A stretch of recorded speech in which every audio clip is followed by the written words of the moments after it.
नमस्कार दोस्तों, आप सबों को मेरा जोहार। एक बहुत अच्छी बात कही गई है कि कोई जागे या न जागे ये मुकद्दर उसका, मेरा काम है आवाज़ लगाते रहना। मैं भी लगातार आवाज़ लगा रहा हूँ। अब आपके मुकद्दर में क्या है ये तो मैं नहीं जानता।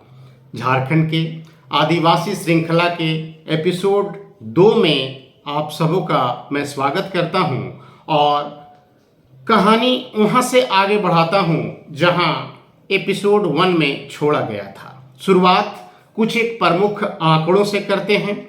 झारखंड के आदिवासियों से संबंधित कुछ प्रमुख आंकड़े हैं जिस पर हम लोग को सबसे पहले बात करना चाहिए।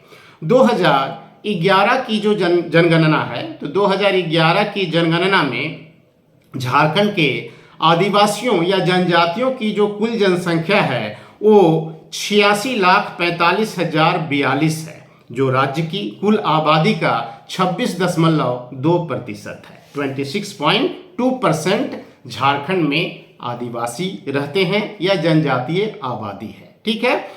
अब अगर देखें पूरे भारत के रिस्पेक्ट में तो पाते हैं क्या कि जनजातीय आबादी की दृष्टि से झारखंड का भारत में छठा स्थान है। नंबर 1 पे महाराष्ट्र है, नंबर 1 पे मध्य प्रदेश है, फिर नंबर 2 पे महाराष्ट्र है, फिर उड़ीसा है, फिर गुजरात है, फिर राजस्थान है और छठे नंबर पर हमारा झारखंड है। मतलब जनजातीय आबादी की दृष्टि से भारत में झारखंड का छठा पोजीशन है। इसको ध्यान में रखना है।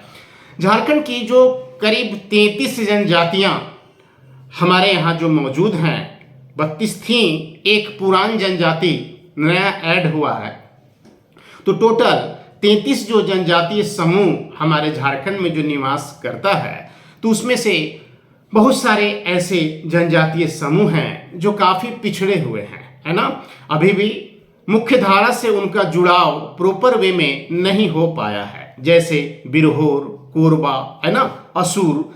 ये बहुत सारी इस प्रकार की जातियां हैं जिनको आदिम कहा जाता है और कुल आदिम जो जनजातीय समूह झारखंड में निवास करते हैं उनकी संख्या 8 है। मतलब 8 ऐसे जनजातीय समूह हैं जिनको आदिम जनजाति कहा जाता है। आदिम जनजाति इसलिए कहा जाता है कि अभी भी ये कृषि पूर्व की अवस्था में जो है सो जीवन गुजार रहे हैं, है ना। अस्थायी कृषि का यहाँ अभाव है और आज भी जंगलों से कंदमूलों का संग्रहण करना, शिकार करना, स्थानांतरित कृषि करना, है ना, ये उनका आजीविका का या अर्थव्यवस्था का जो है सो अभी भी आधार बना हुआ है और काफी पिछड़े हुए हैं ये आदिम समूह। ठीक है। अब ये जो आदिम जो जनजाति है जो काफी पिछड़ा हुआ है, तो इसको पहले कहा जाता था प्रिमिटिव ट्राइबल ग्रुप, मतलब पीटीजी से इसको संबोधित किया जाता था। लेकिन अब जो है भारत सरकार ये मानती है कि ये आदिम जो जनजातियां हैं तो इन पर विशेष जो है सो दृष्टि दिए जाने की आवश्यकता है। इनके उत्थान के लिए विशेष कार्य जो है सो किए जाने की आवश्यकता है। इसलिए पीटीजी का नाम अब जो है सो बदल करके उसको पीवीटीजी कहा जाने लगा है। पीवीटीजी का मतलब कि पर्टिकुलरली वुल्नरेबल ट्राइबल ग्रुप, है ना, इसको कहा जाता, मतलब विशेष रूप से कमजोर जो जनजातीय समूह है ना, इस पर स्पेशल ध्यान जो है सो दिए जाने की आवश्यकता है। तो उनके लिए पीवीटीजी शब्द का प्रयोग किया जाने लगा है। खैर, अभी भी कृषि पूर्व की अवस्था में ये पीवीटीजी ग्रुप काम कर रहा है, रह रहा है ना। इनकी आबादी या तो स्थिर बना हुआ है या नहीं तो घट रहा है ना। स्थिति ऐसा है कि अगर इन पर विशेष ध्यान न दिया जाए तो आने वाले कुछ शताब्दियों में ये पूरी तरह से विलुप्त भी हो सकते हैं, जैसा कि विश्व की बहुत सारी जनजातियां विलुप्त हो चुकी हैं, है ना। अब ये जो 8 पीवीटीजी हैं तो श्रेणीबद्ध जो इसको किया गया है, झारखंड में पीवीटीजी के रूप में श्रेणीबद्ध किए गए 8 जो जनजातीय समूह हैं, तो कौन कौन से हैं, तो पहला है माल पहाड़िया। तो आदिम जनजातियों में सबसे अधिक जनसंख्या जो है माल पहाड़िया की ही है, करीब करीब जो है सो 1,35,797 इनकी जनसंख्या है। सबसे ज्यादा जनसंख्या वाला आदिम जनजाति झारखंड का। इसके बाद है सौरिया पहाड़िया, जिसको हम लोग मालेर के नाम से भी जो है सो जानते हैं। इनकी जनसंख्या 46,222 है। नंबर 3 पे कोरवा है, इनकी जनसंख्या 35,606 है। फिर परहैया है, इनकी जनसंख्या 25,585 है। उसके बाद 5 नंबर पे असुर हैं, इनकी जनसंख्या 22,459 है। फिर 6 नंबर पे बिरहोर है, इनकी जनसंख्या 10,726 है। इसके पश्चात 7 नंबर पे सवर जनजाति है, इनकी जनसंख्या 9,688 है। और सबसे लास्ट में और सबसे कम जनसंख्या वाली आदिम जो जनजाति झारखंड की है वह है बिरजिया, इनकी जनसंख्या 6,276 है, काफी कम है। झारखंड की कुल आबादी से अगर हम लोग तुलना करें तो झारखंड की कुल आबादी में इन पीवीटीजी ग्रुप्स की जो पॉपुलेशन है तो करीब करीब 0.89% है, मतलब 1% भी नहीं है। झारखंड की कुल आबादी में आदिम जनजातियों का प्रतिशत 0.89% है, काफी कम। और झारखंड की जनजातीय आबादी में आदिम जनजातियों का प्रतिशत अगर देखें तो करीब करीब 3.4% है। और ये काफी पिछड़ी हुई हैं, कृषि पूर्व अवस्था में अभी भी रह रही हैं और शिकार करना, कंदमूलों का संग्रह करके अपना आजीविका ये जो है सो चला रही हैं, है ना। अब ये पीवीटीजी जो ग्रुप है तो इसमें साक्षरता की स्थिति को अगर हम लोग देखें, पढ़ाई लिखाई को अगर हम लोग देखें तो यही पाते हैं कि अगर बिरजिया और असुर को छोड़ दिया जाए तो रेस्ट जितनी भी आदिम जनजातियां हैं तो साक्षरता का जो प्रतिशत है वो 40% से भी जो है सो कम है ना। बिरजिया और असुर का ही करीब करीब 50% के आसपास में साक्षरता का स्तर है। कितना है तो बिरजिया में साक्षरता सबसे अधिक है। आदिम जनजातियों में सबसे ज्यादा जो साक्षर जो जनजाति है वो है बिरजिया, करीब करीब 50.2% साक्षरता दर है इनमें। और सबसे कम जो है वो सवर जनजाति है, इसकी साक्षरता जो है 33.7% है ना। साक्षरता की बात मैं कर रहा हूं, है ना। औपचारिक शिक्षा को अगर आप ध्यान में लें तो स्थिति कितना खराब है इन लोगों का, इसका अनुमान हम लोग लगा सकते हैं। मैट्रिक पास आदिम जनजाति गिने चुने हम लोगों को मिलेंगे, ग्रेजुएट या पीजी किए हुए तो बिल्कुल ही कम, और सरकारी नौकरी में भी आदिम जनजातियों का परसेंटेज काफी कम है। तो अब आपको समझ में आ रहा होगा कि क्यों अनुसूचित जनजातियों में भी क्रीमी लेयर की जो है सो चर्चा की जा रही है ना। निश्चित रूप से आज बहुत सारी ऐसी जनजातियां हैं जिनको बचाए जाने की आवश्यकता है, मुख्य धारा में उनको लेकर आने की जो है सो आवश्यकता है, और उनके लिए विशेष उपबंध किए जाने की जो है सो आवश्यकता है। और इन आदिम जनजातियों का अगर संकेंद्रण देखते हैं अगर झारखंड में कि कौन कहाँ निवास करता है तो हम लोग पाते हैं कि जो माल पहाड़िया और जो सौरिया पहाड़िया है तो ये हमारे संथाल परगना में मुख्य रूप से इनका संकेंद्रण हम लोग देखते हैं। पाकुड़, साहेबगंज, गोड्डा, दुमका वगैरह के इलाके में माल पहाड़िया और सौरिया पहाड़िया हम लोग देखते हैं मुख्य रूप से। उसके बाद कोरवा और परहैया जो आदिम जनजाति है तो पलामू के इलाके में, लातेहार के क्षेत्र में इनका संकेंद्रण हम लोग देखते हैं। फिर सवर जो जनजाति है आदिम तो ये पूर्वी सिंहभूम में इनका संकेंद्रण हम लोग देखते हैं। उसके पश्चात असुर जो जनजाति है तो ये करीब करीब देखते हैं कि गुमला, हजारीबाग, लोहरदगा, रामगढ़, लातेहार के इलाके में ये असुर जनजाति निवास करती है मुख्य रूप से। इसके पश्चात अगर बिरजिया की बात करें तो गुमला, लातेहार में इनकी जनसंख्या हम लोग देखते हैं। और सबसे अंत में अगर बिरहोर की बात करें तो हजारीबाग के इलाके में इनका मुख्य संकेंद्रण हम लोग देख सकते हैं, है ना। अब जैसा कि झारखंड के आदिवासी श्रृंखला में हम लोग अभी आदिवासियों के बारे में कुछ जनरल बात जो है सो कर रहे हैं, कुछ सामान्य बात जो है सो हम लोग कर रहे हैं। और आज हम लोग बात करते हैं कि झारखंड के आदिवासियों का धर्म किस प्रकार का है ना।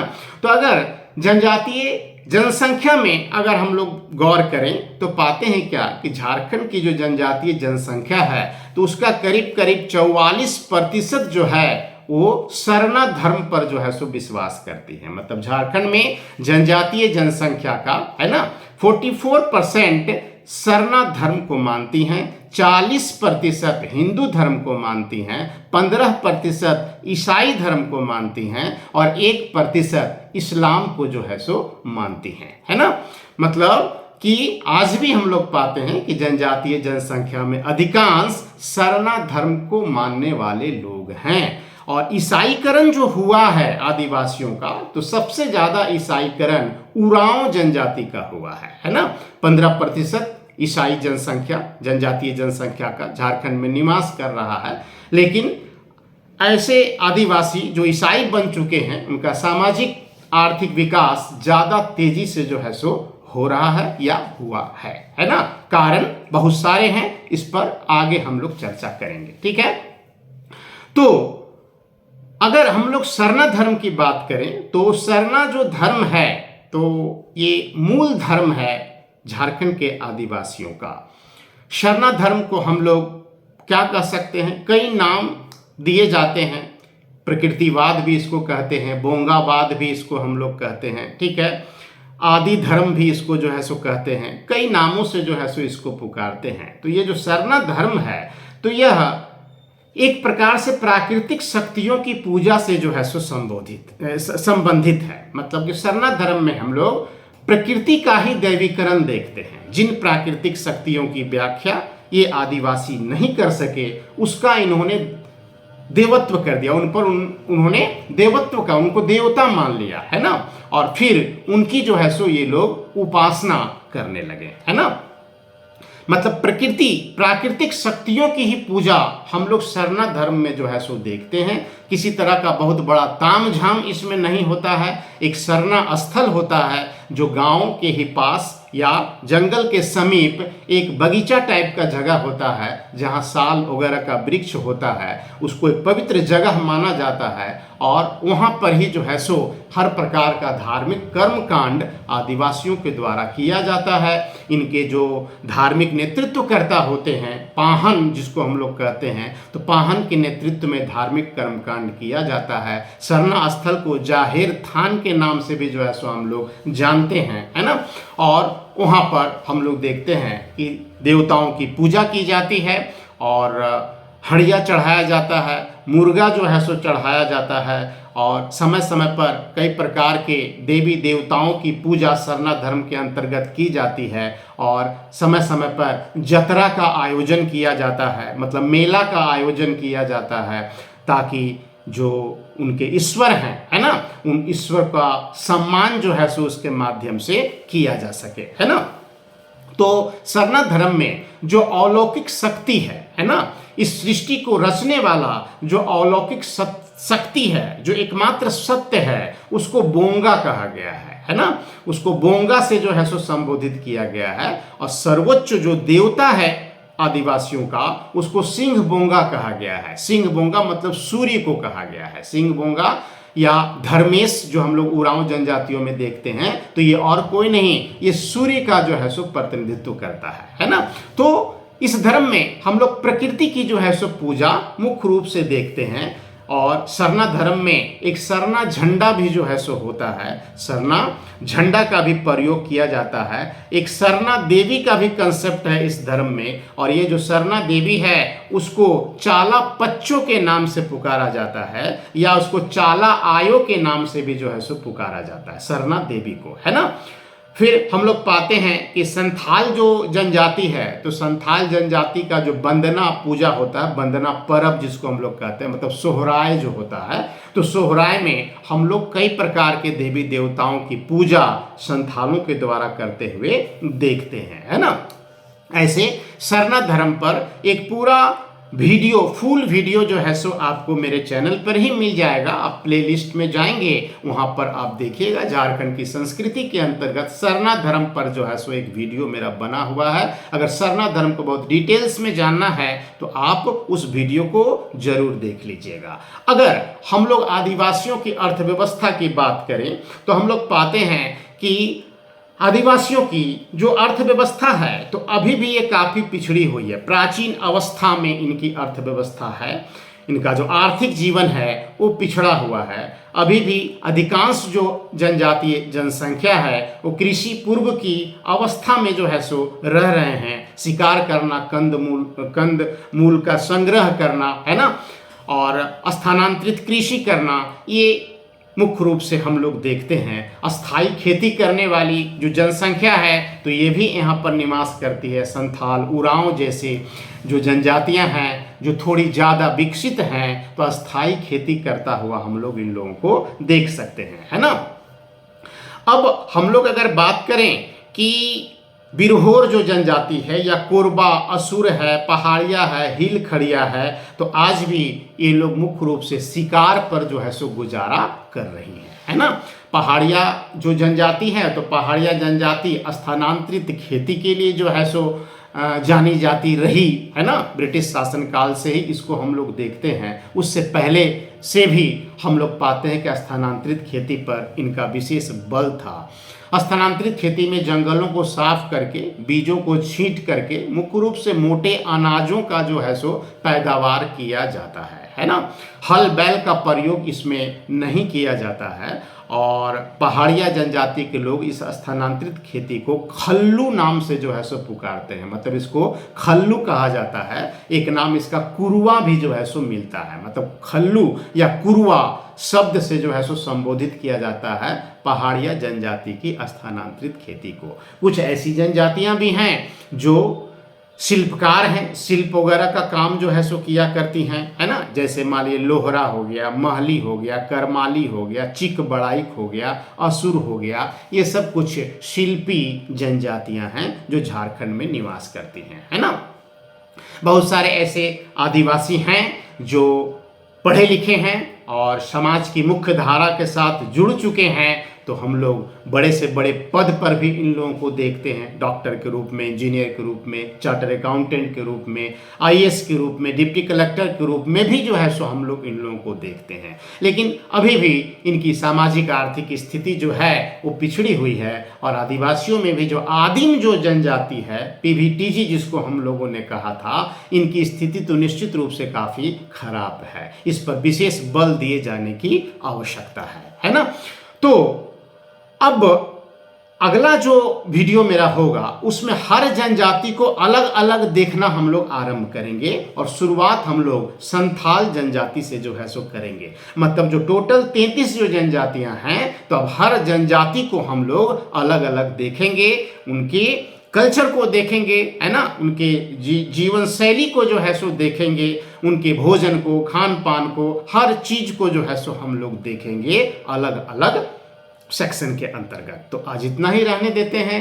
वीडियो अगर अच्छा लग रहा है आपको तो उसको लाइक जरूर कीजिएगा, कमेंट भी जो है सो जरूर कीजिएगा और उसको शेयर भी जरूर कीजिएगा। तो आज इतना ही, नेक्स्ट वीडियो में फिर मिलते हैं। धन्यवाद।